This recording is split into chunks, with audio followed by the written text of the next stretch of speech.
우리는 가끔 무슨 일을 할 때 망설입니다. 이걸 해야 될지 말아야 될지, 하는 게 좋을지 안 하는 게 좋을지 적당한 핑계를 대고 가끔 회피합니다. 그래서 이러니까 이건 안 될 거야 하면서 아예 하지도 않고 회피하는 경우가 많이 있습니다.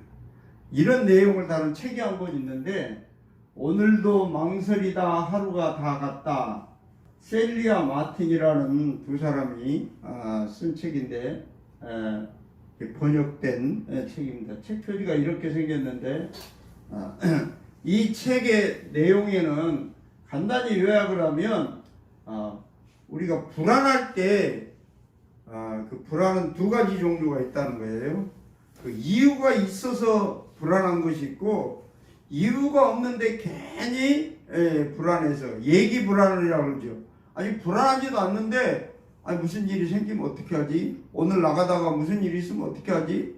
하면서 미리 안 일어난 일을 땡겨가지고 미리 불안해하고 그것을 이렇게 하지도 않으려고 그러고 그냥 방에 가만히 앉아서 움직이지도 않는 그런 경우가 있다는 거예요.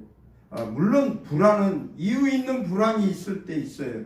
그런 것은 예를 들면 가스레인지 같은 걸 잘 안 끄고 왔다든지 그러면 한번 확인하고 완전히 해서 뭐 불날 위험을 제거하고 전기 코드를 뽑고 뭐 이런 거는 이게 정상적으로 우리가 하는 건데, 일어나지도 않는 일에 대한 것이 사실 문제예요. 근데 이게 어디서 왔냐? 보통 그 부모가 자기 인생을 통해서 경험해가지고 불안에 대한 강박도가 높으면 야 그거 하지 마. 내가 그거 해보니까 안 좋아. 그러면서 이미 자기가 경험한 것이 전부인 것으로, 시대가 달라졌고 옛날에는 그랬지만 요즘은 안 그런데 자기가 옛날에 경험한 걸 가지고 고집하고 자꾸 자녀들에게 이 오타게 하고 아무것도 못하도록, 그래서 그 불안의 강박도가 높은 부모가 자녀들에게 영향을 줘서 자녀들이 늘 불안해하고 무슨 일을 해보지도 않고 회피하는 그런 자녀들로 만드는 경우가 있다는 사실이에요. 그 회피한 중에 대표적인 것이 이런 거예요. 아침에 예를 들면 검은 고양이를 봤다. 그러면 오늘은 기분 나쁠 거야. 이렇게 생각을 한다거나, 아침에 까마귀가 자기 머리로 뭐 깍깍 울고 가면 오늘은 불길한 일이 생길 거야. 이렇게 여긴다는 거예요. 사실 그런데 까마귀는 우리나라에서는 안 좋은 새로 그렇게 여겨지지만 외국에서는, 특히 미국 같은 데는 까마귀는 사실 길조라고 그렇게 생각해요. 그리고 성경도 이 까마귀가 엘리야에게 떡을 물어다 주는 그런 아주 성경에도 좋은 새로 기록이 되어 있는데, 우리나라는 이상하게 이 까마귀를 안 좋게 생각해요. 아무튼 이런 것도 그 회피하는 방법 중에 하나예요. 또 뭐냐면 아침에 뭘 하다가 유리컵이 탁 깨졌어요. 야 오늘 재수없는 날이야. 오늘 무슨 일이 또 일어날 거야. 이런 식으로 생각한다든지, 어떤 사람은 또 내가 축구를 보면 우리 팀이 져. 이렇게 또 생각하는 사람이 있다는 거예요. 아예 축구를 안 본다든지, 이런 것도 다 자기 책임을 회피하려고 하는 회피의 수단이라는 거예요. 그렇습니다. 근데 오늘 이 이야기가 마치 제자들이 귀신 들린 아이를 고치지 못하는데도 이런 것이 약간 적용이 됩니다. 오늘 본문 귀신 들린 아이를 고치다, 이 이야기는 마태, 마가, 누가복음에 나와 있습니다. 근데 우리가 지난주에 봤지만 마태복음 17장 1절 같이 한번 읽을까요? 시작.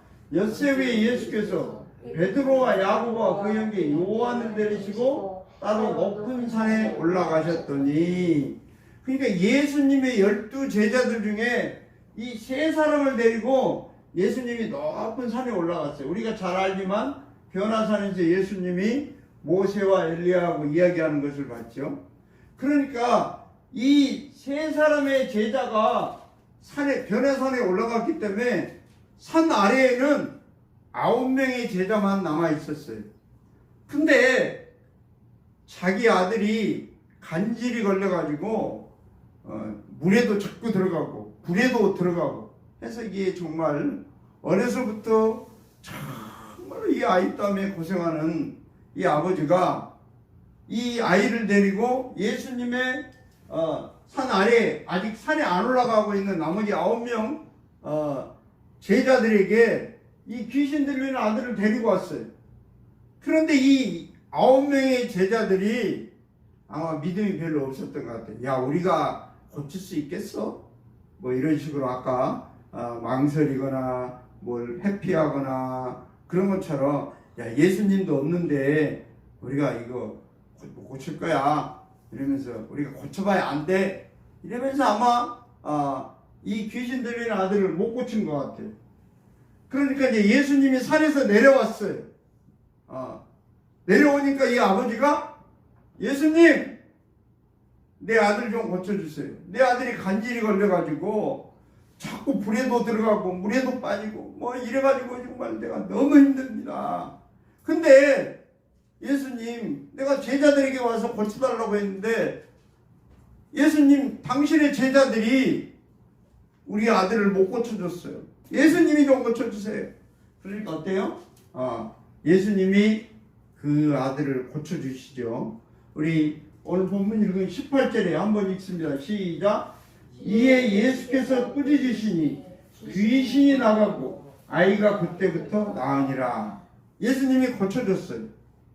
그러니까 이게 고쳐주고 나니까 그 9명의 제자들, 산에 같이 안 올라갔던 산 아래에 있던 제자들이 조용히 예수님께 와서 물어요. 잠깐 19절 한번 읽습니다. 시작. 이때 제자들이 조용히 예수께 나와 이르되 우리는 어찌하여 쫓아내지 못하였나이까? 예수님은 그 귀신을 쫓아내가지고 아이를 고쳐줬는데 우리는 왜 못 고쳤을까요? 이렇게 묻는 거예요.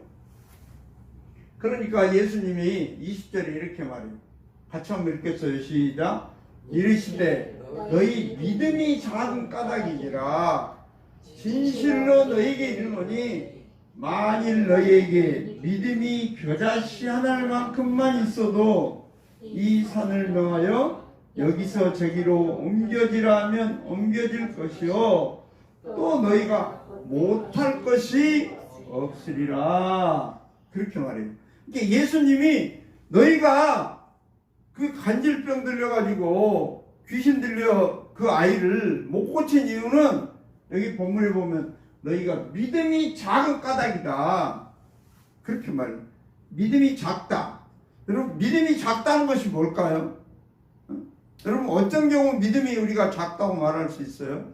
원래 이 믿음이 작다는 헬라어 단어는 올리고 피스티안이라는 단어인데 이것은 올리고와 피스티오가 이렇게 둘이 붙은 그런 연합단이에요. 원래 우리가 올리고는 작은 조금 그런 뜻이 있어요. 여러분 그 요리하는 재료 중에 올리고당이라는 게 있죠. 그것은 당이 적은 그 재료다 그런 뜻이 있어요. 근데 이 올리고는 작다는 뜻이 조금밖에 없다 그런 뜻이에요. 그 피스티오는 믿다 또는 의뢰하다 신뢰하다 그런 뜻인데 이 말은 올리고 피스티아는 엄밀히 따지면 작은 믿음을 너희가 작은 믿음을 가졌기 때문에 그런 거야 그렇게 말하고 있어요. 근데 여러분 그럼 작은 믿음은 뭐고 큰 믿음은 뭘까요? 응? 여러분 어떤 게 큰 믿음이고 어떤 게 작은 믿음이에요? 응? 여러분에게 누가 와서 여러분 믿음이 얼마나 좋아요? 그렇게 믿음. 예, 나는 믿음이 작아요. 아니 나는 믿음이 커요. 그 기준이 뭘까요? 어떤 경우에 믿음이 작다 그러고 어떤 경우에 믿음이 크다. 예수님은 제자들에게 너희 믿음이 작은 까닭이다. 너희가 믿음이 작아. 그렇게 말해요. 그러면 우리가 누가복음 5장 5절에 이런 말씀이 있어요. 같이 한번 읽겠어요. 시작. 시몬이 대답하여 이르시되 선생님 우리들이 밤이 새도록 수고하였으되 잡은 것이 없지만은 말씀에 의지하여 내가 그물을 내리리이다 하고 그렇게 이 시몬은 누구예요? 베드로죠. 이 시몬 베드로가 이렇게 말해요. 그러니까 어때요? 정말로 그물을 내리니까 고기를 많이 잡죠. 여기 보면 우리들이 밤이 새도록 수고했을 때 원래 이 시몬은 어부예요. 어려서부터 고기를 잡아서 어떻게 보면 평생 고기 잡는 게 몸에 밴 사람이. 그러니까 여러분 베테랑 어부는 알지만 어부는 아무 때나 그물을 갖다 치지 않죠. 물때를 알아요. 그리고 고기가 언제 움직이고 언제는 고기들이 안 움직인다. 이런 걸 잘 아는 사람이에요. 근데 밤이 맞도록 했지만은 예수님이 그 그물을 가지고 가서 깊은 데다 내려라. 그렇게 말하니까 이 베드로가 그래요. 우리가 밤새도록 고생했는데 잡은 것이 없잖아. 예수님이 말씀한 그 말씀에 의지하여 내가 그물을 내리겠습니다. 이런 태도가 바로 믿음이 좋은 태도예요. 큰 믿음. 그러니까 말씀에 의지하는 믿음이 사실 믿음이 좋은 거예요. 근데 예수님의 제자들은 왜 믿음이 작았을까요?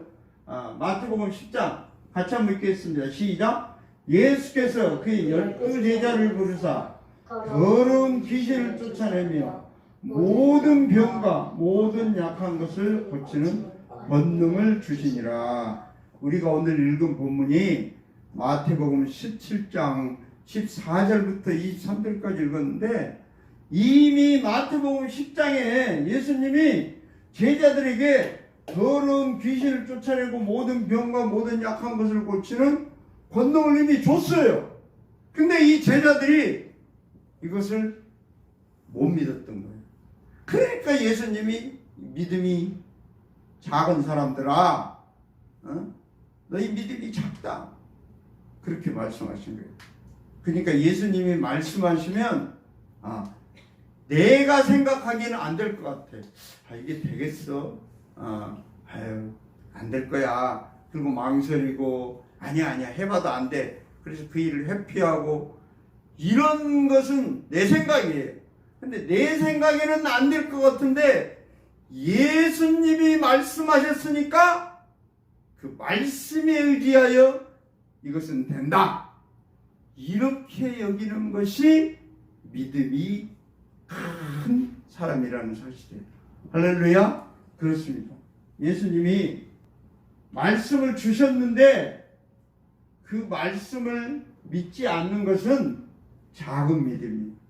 예수님이 그렇게 해라, 가라 그러면 가고, 오라 그러면 오고, 물 위로 걸어라 그러면 그 말씀을 따라서 걷는 것은 이것은 믿음이 컸는데 말씀을 주셨는데도 이 제자들이 10장에서 그런 권능을 줬는데도 그것을 믿지 못했어요.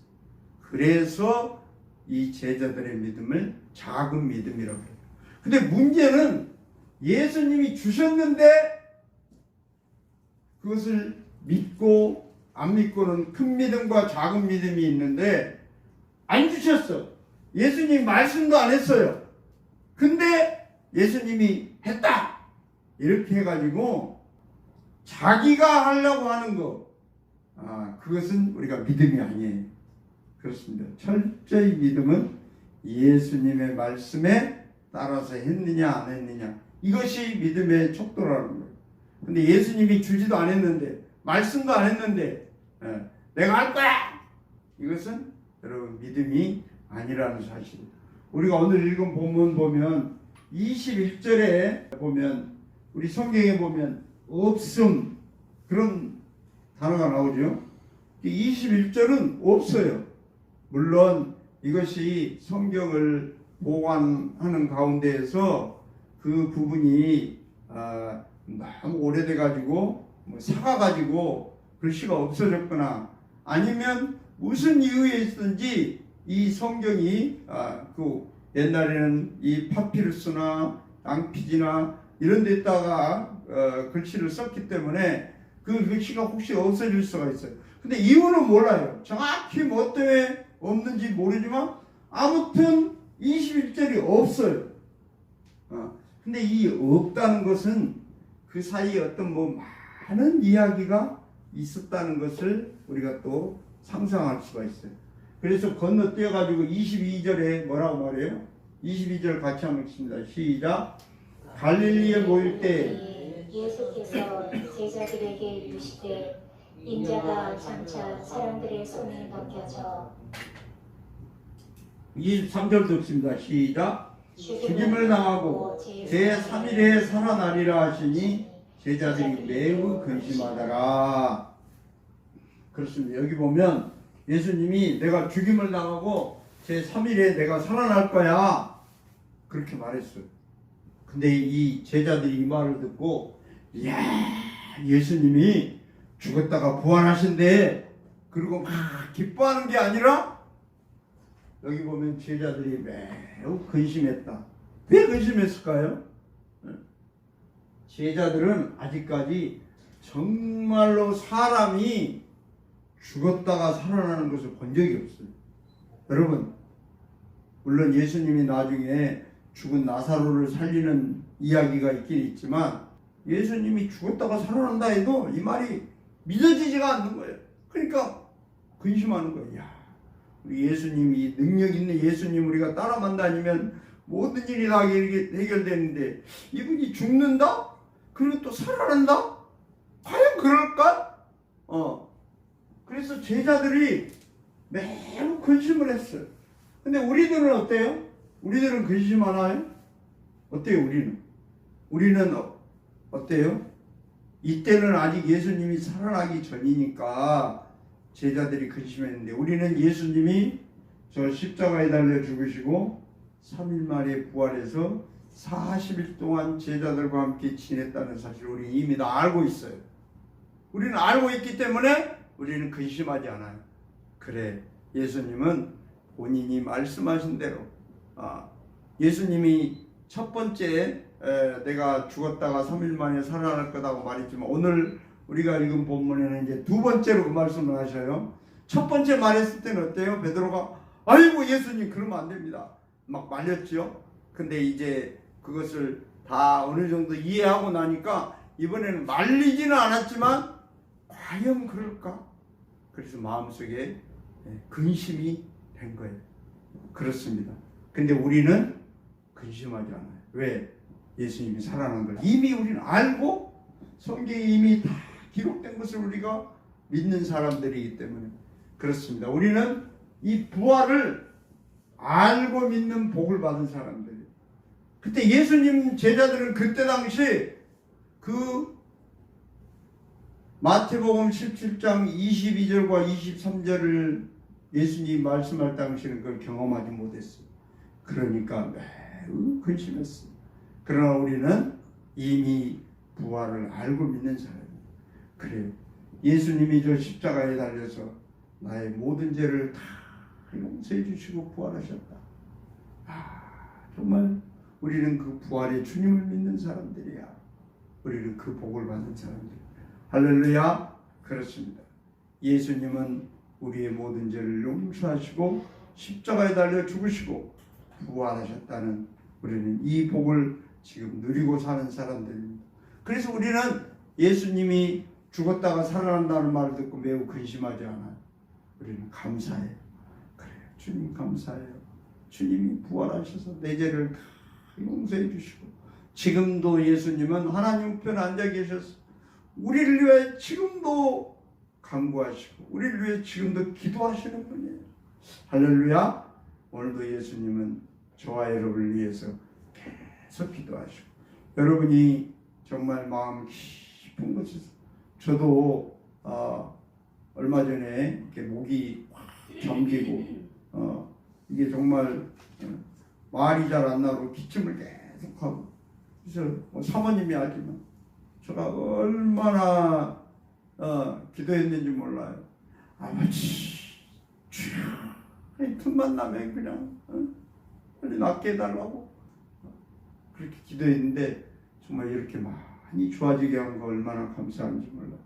그렇습니다. 여러분도 여러분이 무슨 일이 있을 때 정말 간절히 기도하면 하나님은 들으시고 응답해 주시는 이 좋으신 하나님을 우리가 믿었다는 사실입니다. 이 복을 누리시기를 주의 이름으로 축복합니다. 오늘 저는 찬송가 413장 내 평생 가는 길 순탄하여 잔잔한 강 큰 풍바로 무섭고 어렵든지 무슨 일이 있어도 하나님은 저와 여러분과 함께 하신다는 사실에 내 영혼 평안해, 내 영혼 평안해. 예수님이 함께 하기 때문에 우리 영혼이 평안한 줄 믿습니다. 여러분이 어떤 어려움 속에 있어도 주님이 여러분과 함께한 그 여러분의 영혼이 평안히 지켜주실 그 주님을 붙들고 날마다 믿음으로 승리하기를 주의 이름으로 축복합니다. 우리 찬송 413장으로 하나님께 영광 드리겠습니다.